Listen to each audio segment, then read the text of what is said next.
All right. A 2017 report prepared by the Association of American Medical Colleges predicts that a shortage of non-primary care specialists will only continue to increase by 2030. And as a result, some medical professionals are now using eConsults as an option. Joining us now to discuss this is Deb POLUN. She's from the Community Health Center Association of Connecticut. Good morning. Good morning. Pleasure to have you on to Thanks share for having some me this insight. morning. This is an important topic. It's affecting everybody, with healthcare. What are eConsults? I know the name kind of gives it away, but what does the process look like for the patient? eConsults are a type of telehealth service. It's an innovative way for patients to gain access to specialty services without having to wait to get in to see a specialist.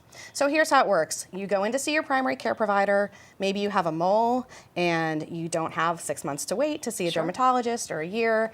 The primary care provider can take a picture, upload it to a secure portal, and within a couple hours or maybe a day, a dermatologist from somewhere will look at the mole, upload a recommendation back up to the secure portal, and your primary care provider will call you with the results and let you know whether or not you need to see that dermatologist or not.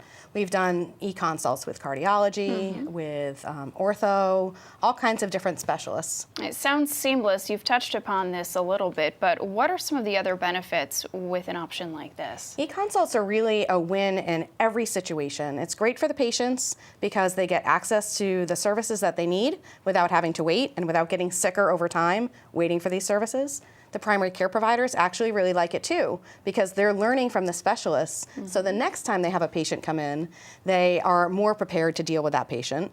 The specialists love it because it opens up slots in their patient calendar for people who really need to see them. And this is really important, it saves a ton of money in the healthcare system. Sure. All that good news. What are some of the issues, though, that health centers are encountering with eConsults? So community health centers are using eConsults on a limited basis right now. We'd really like to scale up and use them in community health centers across the state. But the issue is that the Connecticut Medicaid program, which we call Husky, does not cover the cost of eConsults for health center providers and health center patients. And so it's very difficult to continue to not get paid for the service. So we're working with the state to try to get them paid. And what's on the wish list? What would you like to see happen going forward? We would like to see that patients have access to eConsults regardless of where they receive their primary care.